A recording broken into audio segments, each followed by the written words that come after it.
Hi there guys, Ken from Miniature Wargaming Warriors, and today I'm going to be showing you how to paint US Paratrooper for the Second World War in contrast, as well as using other techniques. Stick around if you really like the look of this model, because it's really simple and really easy to get done. Okay guys, the first thing we're going to be doing is mixing up the base uniform colour. Try to make it like the D-Day sort of paratroopers uniform for the US Airborne. Used a lot of reference material online for this, so like the stuff from the Band of Brothers series. Just typed in US Airborne Second World War Normandy. So colours I'm going to be using for this are from Games Workshop Citadel range from the contrast paint, and that's Agros Dunes and also Plaguebearer Flesh. Going to be mixing this up, 4 parts Agros Dunes to 1 part Plaguebearer Flesh.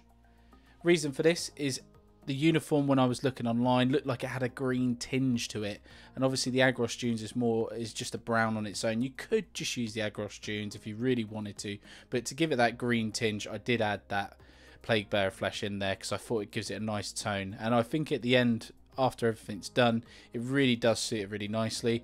We're going to be going over all the uniform, all the webbing, nice and straightforward. Everything's the same colour. Majority of the model is going to be this colour. What you can do if you really want to, after like the contrast steps and everything's dry, you could go over the webbing and paint it a slightly different colour of the brown, maybe just the Agros Dunes on its own, but I left it as it is because these are nice quick simple paint jobs for tabletop standard and they're ready.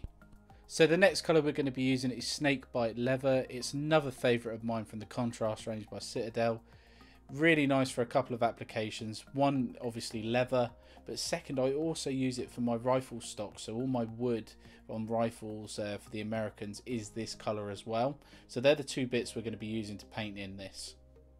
Just a note, the miniature I'm using today is from Offensive Miniatures. It's part of their World War II US Paratrooper range. It's a metal miniature, it's 1 cast. If you fancy checking out Offensive Miniatures, head over to their website. I'll put a link to that in the comments section below. So the next colour I am going to be using today is the Militarum Green from Citadel from their contrast range. I'm doing this mainly because I didn't really want to use a really dark green. So like the Creed Camo or the Orc Flesh from the contrast range that really are dark.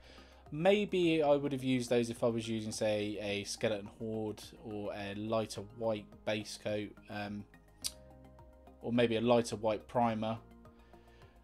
I might have used those colours, but because I'm using a grey, I tend to use grey all the time now because it seems to put a nice darkening on the model. I use colours that are a little bit lighter because when they hit the grey they go darker anyway, so Militarum Green really works well for this application. Also, I try and avoid the band-aid at the top, so he's got a bandage on the top of his helmet. I try and avoid that as much as possible because I want to go over that with either Skeleton Horde or Agros Dunes. I haven't decided yet. It's probably going to be Skeleton Horde, just to give it a bit of a different blend to the uniform.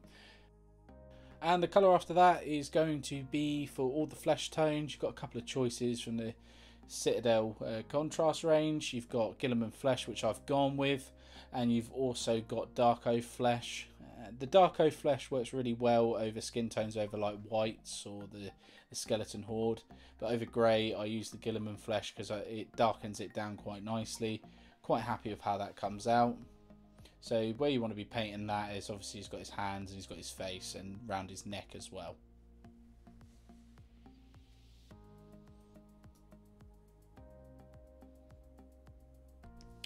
The colour after this I'm going to be using is Basilicum Grey, and this is going to be for all the metal parts on the miniature. So all the metal parts on the rifle are going to get this treatment. You do have a choice after you've done the contrast stuff. If you're not happy with the non-metallic finish that you get from this, you can always go over with metallic colours, which I will be doing in a minute, and I'll show you how to do that as well. So with the helmet, I am applying Skeleton Horde to some of the strapping bits in the top. I can't think of the actual proper name for them, but they go in the helmet. They're like a camouflage sort of thing. And I've done that just to break up just having a green helmet, because obviously in Second World War they had all these different like khaki sort of colours, and the Skeleton Horde really works well for that. Even though it's straight over the green, it comes out quite nicely. I think there's an extra step you can do with the miniature, because you could just leave it green if you've just got one of the normal helmets just with the mesh on the top, it wouldn't really matter. But because this has actually got some of the webbing straps and stuff in it, I'm going to make the effort for it. I'm now going back over all the metal parts now they're dry, and I'm going to be putting a metallic colour on those. I'm going to be using Lead Belcher from Citadel. You could use any sort of metallic silvers that you wanted to use. It's just basically to give it that metallic finish. I'm just going to give it a quick little overbrush, as I would call it. I'm not being completely neat with it, but I'll just give it an overbrush just to give it a metallic shine and finish. I'm making sure to get the end of the rifle, also round the trigger guard and the magazine as well. I really think this is an extra step and it really helps the model pop out, but of course feel free, you don't have to do this. So this is a new step for me when using contrast paints. I'm actually going to be applying some washes. The first of these is going to be Nuln Oil from Citadel, and that's going to go over all the metallic parts. So this would include like the rifle barrel, also the magazine, as well as like the trigger guard. Second wash after that is going to be for the helmet. I'm going to be using a Estonian camo shade, again from Citadel. It's a really nice camo shade. It's like a green wash and it blends in all the browns and the greens for the helmet, and I think it gives it a really nice finish. How the miniatures turned out, as you can see in front of you now. For a contrast, quick paint method, this guy took me less than what, 10 minutes? Probably even less than that, to be fair.